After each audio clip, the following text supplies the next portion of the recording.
Hey friends, my name is Lisa, if we haven't met, and I am back in the Pottery studio today working on some projects to get this space up and running. Last time you guys followed me along, if you were here, I got my kiln set up and vented, and that was a huge project. This weekend, if you notice, this part of my studio space has a lot of really great light, and this side does not, and so I am going to try to tackle that this weekend. I have also started working on building some cabinets to go in this corner behind me to store glaze materials and glazing supplies, and then just some more odds and ends, getting things organized, put away, cleaned up, decluttered, all that stuff. So if you're interested in following along, I'd love to have you, and let's get started. These are lights that I purchased on Amazon, and I didn't quite realize that they were 8 feet long. I think I just saw it was an 8-pack, and I didn't pay attention to the length, but it was perfectly okay for my space. Actually, it was perfect for my space because I had that amount of room, but do pay attention. They come with a lot of different mounting brackets, a lot of options. I was able to use the simplest one, which is just this metal, small little metal plate that I could just screw right into these floor joists, and then the lights themselves just snap right into it, so it's super easy.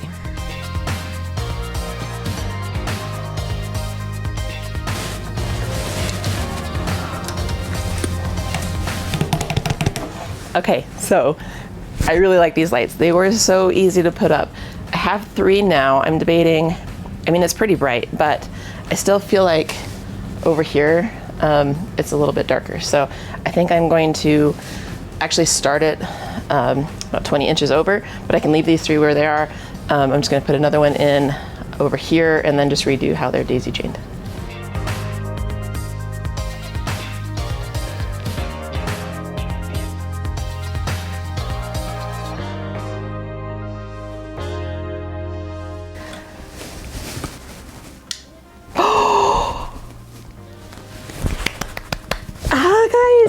Guys, oh my goodness. Can you see how much more light there is? Oh, I could not be happier.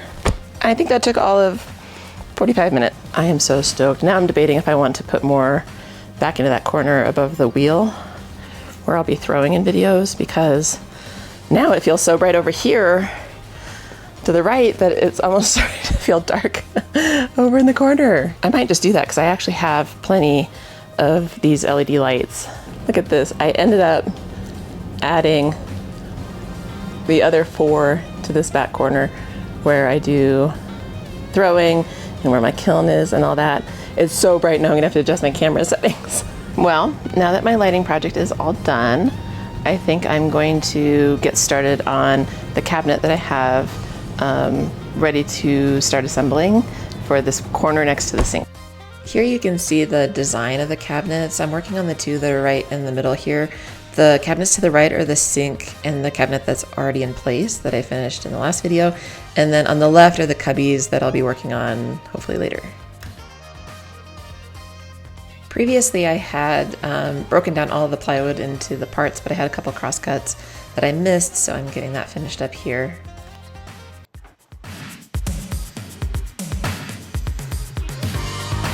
I'm really designing these cabinets specific to hold all of my glazes, and I store my glazes in these, I think they're 2-gallon jugs.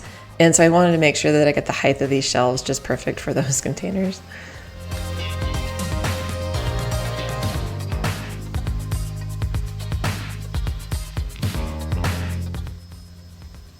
I do use this Festool domino for all of my joints on these cabinets. I've just found it to be the quickest and easiest way to do cabinets.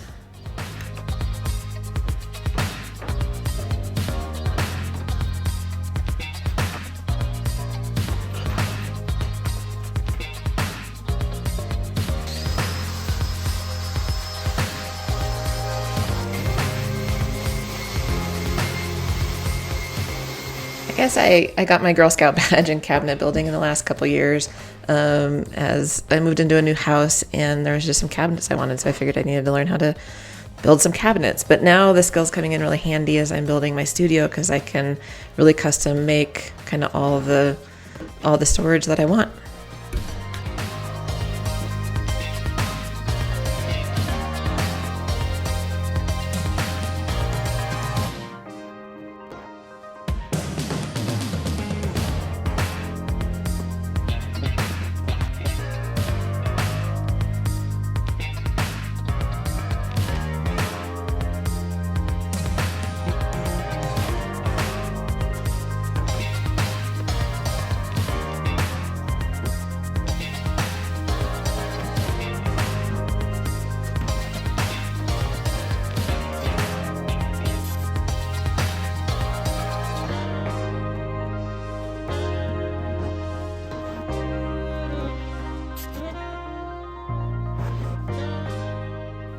Now that I got the cabinet boxes all assembled, I'm gonna go ahead and create space for them to come in. And then I built a toe kick out of just some 2x4s for the cabinets to sit on, to bring them up and to give your toes a little space when you're standing at the cabinet here. Shoot, I'm realizing now the countertop on this is gonna be higher than the countertop on this. And I could probably just change the toe kick, drop it down. Shoot. I'd like for this to be level. I'd like for this to be flat across. So, okay, so I just went down, or I went up to the shop and took about an inch off all the way around. Well, I took apart the toe kick, ripped each piece through the table saw, took off about an inch, and now it should be the perfect height, hopefully. So let's see. Okay. And I think that is going to be just right because I'm reusing the top to an old desk that I had taken apart. And it's kind of just the perfect size. I'll have to cut it down a little bit, but I'm just making sure it'll fit nicely now. And I can live with that. That is just about right. I can even almost shim that up a little bit. Maybe I will do that. Okay, but good.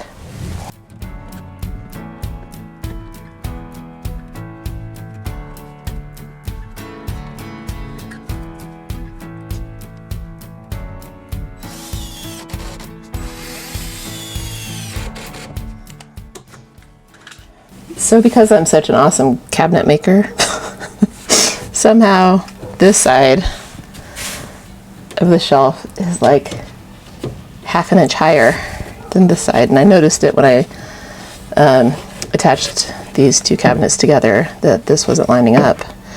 And now I'm realizing there's going to be a slope on this cabinet and there's nothing I can do about it.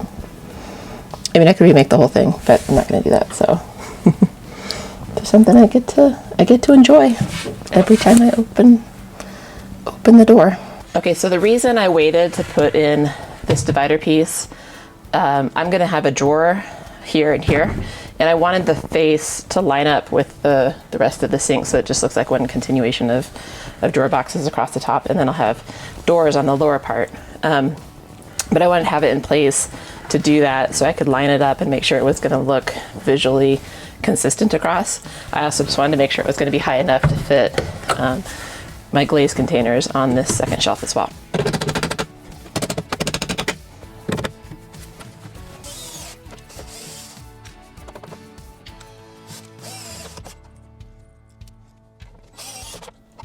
Now that those cabinets are in place, it's back up to the shop to start assembling all of the cubbies that are going to go just to the left there. These are going to store all of my glaze chemistry materials, so I'm calling them my, I don't know, chemistry cubbies.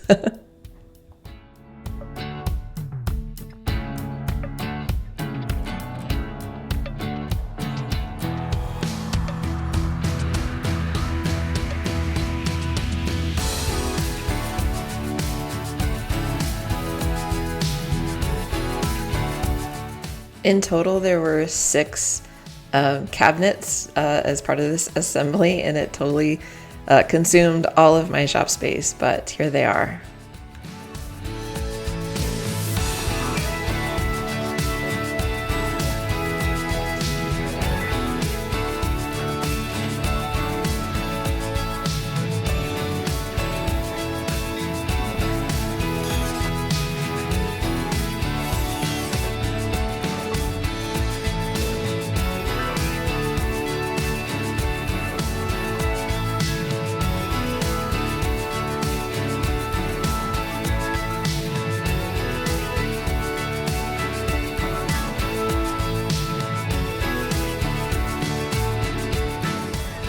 So I'm really wondering now if I want to paint. I taped off all these boxes because I thought I'd paint the edge and the side white, but now I'm like, now that it's here, I think I kind of might like the wood color. I did just go up and build the drawer boxes for in here, and those are looking like they will work pretty well, but the glue is still drying, so I think I'm just gonna wait for now to put them in. So I'm wondering if there's anything else I can really get done right now. Maybe not. Maybe I'll just go take a break. Back at it on this day, and I got the drawer slides installed. I don't do anything fancy here. I just have a piece of plywood on the inside that I use as a spacer, and I rest the drawer slide on that as I install it on the inside. And then once the drawer slides are installed on the sides of the cabinets, I take that spacer out and I actually use it to rest the box itself on. So this lifts it up a little bit so it doesn't hit that dividing piece, and then it gives me something to rest it flat on, and I then attach the drawer box to the slides.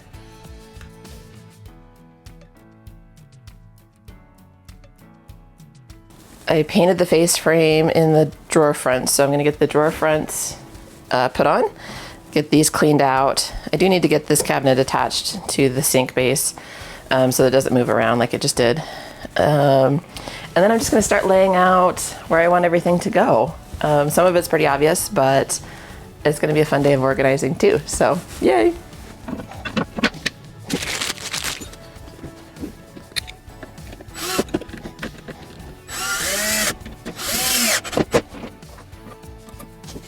I am going to put cabinet doors on as well below these drawers, but I didn't have the plywood for it right now, and even to this day as I'm doing this recording, I still have not gotten the plywood to do that yet, so they're just sitting down there without the doors on.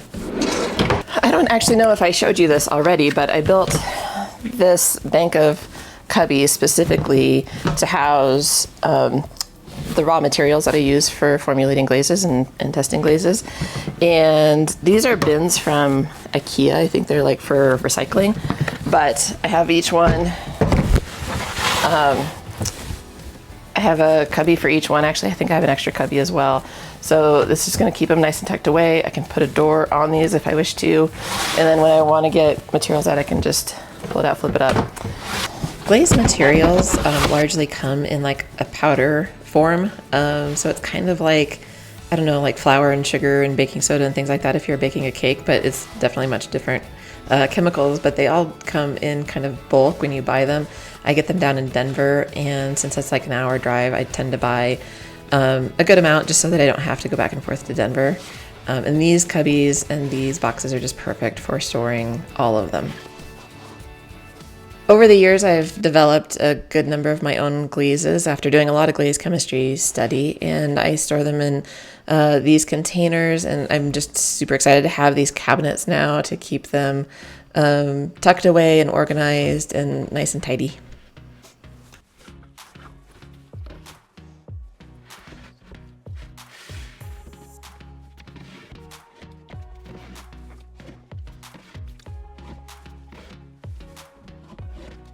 Okay, so I've got this corner pretty well wrapped up. You see, I took the desktop that I had kind of in the middle here. I took it off the desk. It's just like one of those 6-foot IKEA like desktops that you can buy. I had to trim it down about 4 inches, but it now goes across the top of the cubbies here, which I love. Makes that really clean. But then now I needed another countertop for my workstation. So we went to Home Depot and picked up I think it's birch butcher block, and I'm going to use that on top of these sit-stand desk legs, and so I hope it can handle that weight. It doesn't say on there what it's rated for, but we're gonna try to make it work. But I definitely wanted to seal the bottom of that before I put it on the legs, and I've done that. But while that's drying, I'm gonna take these carts that had my glaze bins on them before, and I need a place to put work that I'm working on, like right after I throw it. And I'm going to consolidate these 2 wire shelves into one with just a lot more shelves, so like a mega shelf. And I think it's going to fit perfectly right by my wheel, between my wheel and my small kiln. So I'm working on that and letting that dry, and when it dries, then I'll flip it over, start sealing it, and maybe today I can actually get it put on, and then I've got most of it done.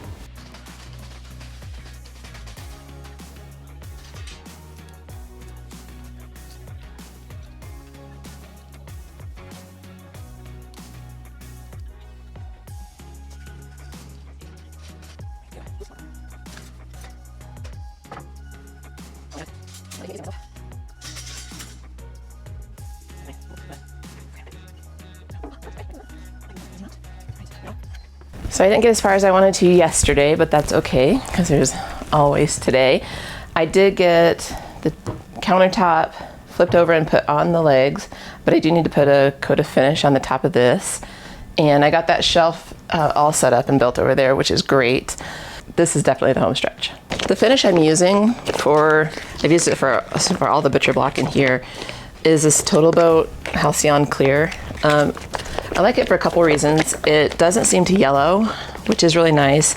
It has this is more like a satin finish, which I really like. And I love that it comes in a bag because it's really easy to kind of shake it and mix it up.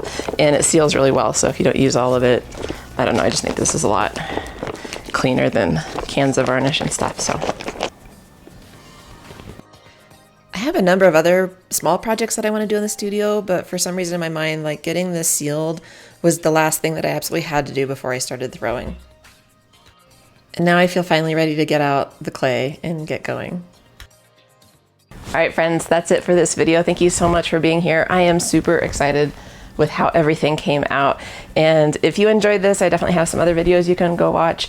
And on the next one, I think I'm gonna try to throw clay for the first time. So that should be entertaining. If you're interested, stick around for that. But again, thank you for being here, and we'll see you on the next one.